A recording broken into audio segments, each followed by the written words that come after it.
बेंदालिया ग्राम विश्वशांति 24 प्रहर अखंड नामयज्ञ कार्यक्रम अनुष्ठित जोगदेले दिगपहांडी विधायक डॉ सिद्धांत महापात्र।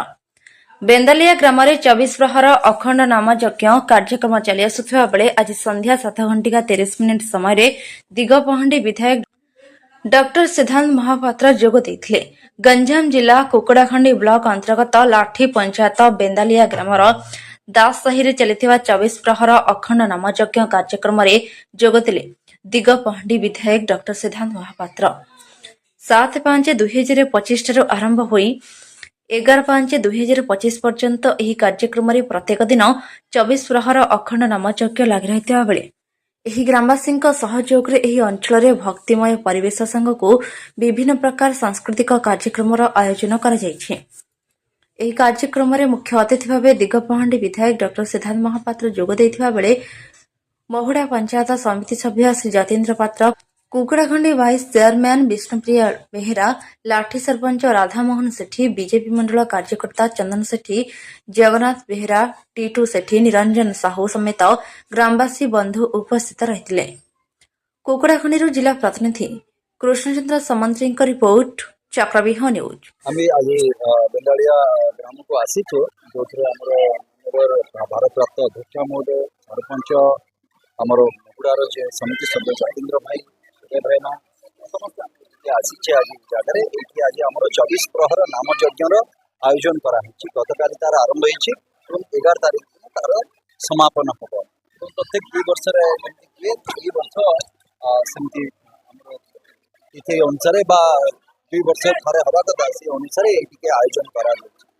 ଆଜି ଆସିଥିଲେ ଏ ଜାଗାରେ ଏବଂ ଲୋକମାନଙ୍କର ଯେଉଁ ଉତ୍ସାହ ରହିଛି, ଯେଉଁ ଖୁସି ରହିଛି ଏବଂ ୟା ଭିତରେ ମୁଁ ଦେଖିପାରୁଛି ସାଂସ୍କୃତିକ ସହିତ ଗୋଟେ ଆଧ୍ୟାତ୍ମିକ ପରମ୍ପରା ଯେଉଁ ଅଛି ଆମର, ତା ସହିତ ଏ ଆଧ୍ୟାତ୍ମିକ ପରମ୍ପରାଟି ବି ୟା ଭିତରେ ଆଜି ଜଳଜଳକି ଦେଖାଯାଉଛି ଯେ ଲୋକମାନେ କେମିତି ଭଗବତମୟ ବା ଭାବମୟ ହେଇକି ଯେମିତି ନାମ କୀର୍ତ୍ତନ କରୁଛନ୍ତି ଏ ଜାଗାରେ।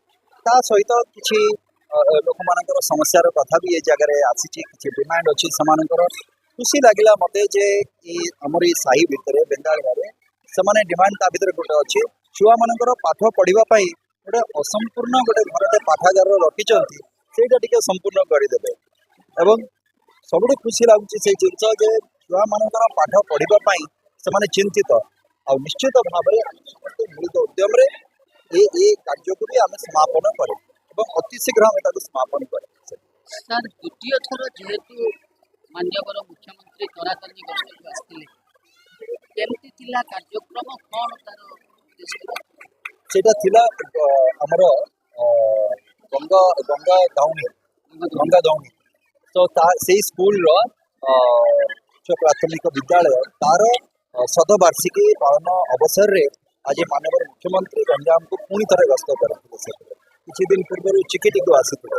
ଏଇ ଜାଗାରେ ମୋର ଗୋଟେ କଥା ମନେ ପଡ଼େ ଯେ ଆମର ଗୋଟେ ଗୁରୁ ଦିବସ ଆମେ ପାଳନ କରୁ ସେପ୍ଟେମ୍ବର 5 ତାରିଖରେ ଡକ୍ଟର ସର୍ବପଲ୍ଲୀ ରାଧାକ୍ରିଷ୍ଣନଙ୍କର ସ୍ମୃତିରେ। ଯେତେବେଳେ ତାଙ୍କର ଛାତ୍ରମାନେ ପଚାରିଲେ ଆମେ ଆପଣଙ୍କ ଜନ୍ମଦିନକୁ ପାଳନ କରିବାକୁ ଚାହୁଁଛୁ ଏବଂ ସେତେବେଳେ ଡକ୍ଟର ସାହେବ କହିଥିଲେ, ଡକ୍ଟର ସର୍ବପଲ୍ଲୀ ରାଧାକ୍ରିଷ୍ଣନ, ଯେ ଏଇ ଦିବସଟି ମୋର ଜନ୍ମଦିନ ନୁହେଁ, ପ୍ରତ୍ୟେକ ଗୁରୁଙ୍କ ପାଇଁ ଏଇ ଦିବସଟିକୁ ଉତ୍ସର୍ଗୀକୃତ କରାଯାଉ। ମୋର କହିବାର ତାତ୍ପର୍ଯ୍ୟ ହେଉଛି ମାନ୍ୟବର ମୁଖ୍ୟମନ୍ତ୍ରୀଙ୍କର ଆଜିର ରାଜନୈତିକ ଜୀବନ ଏବଂ ପ୍ରାରମ୍ଭିକ ଜୀବନ ଥିଲା ଜଣେ ଶିକ୍ଷକର ଜୀବନ। ଆଜି ଓଡ଼ିଶାର ଭାଗ୍ୟ ଭବିଷ୍ୟତ ଜଣେ ଶିକ୍ଷକଙ୍କ ହାତରେ।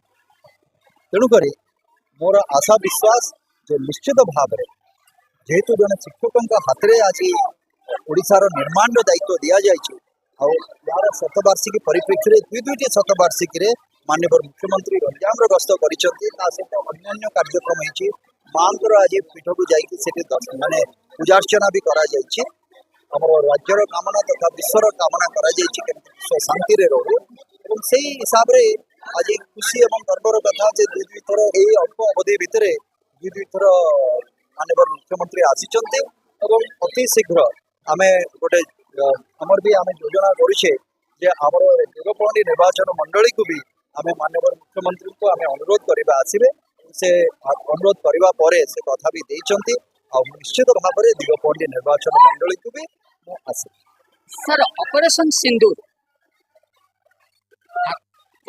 ସିନ୍ଦୁର ହେଇଛି, आज विश्व क्षेत्र में भारत गोटे गौरव आसी गोटे निरीह मानकर जीवन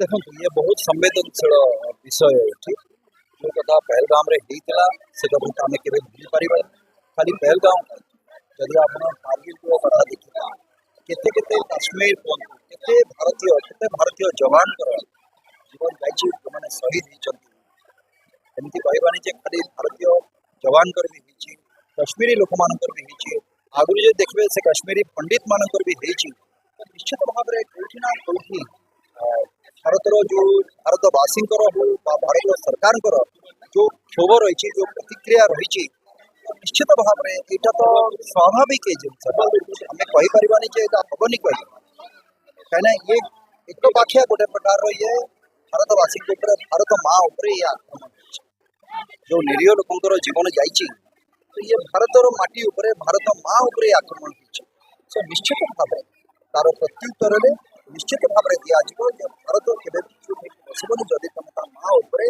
अत्याचार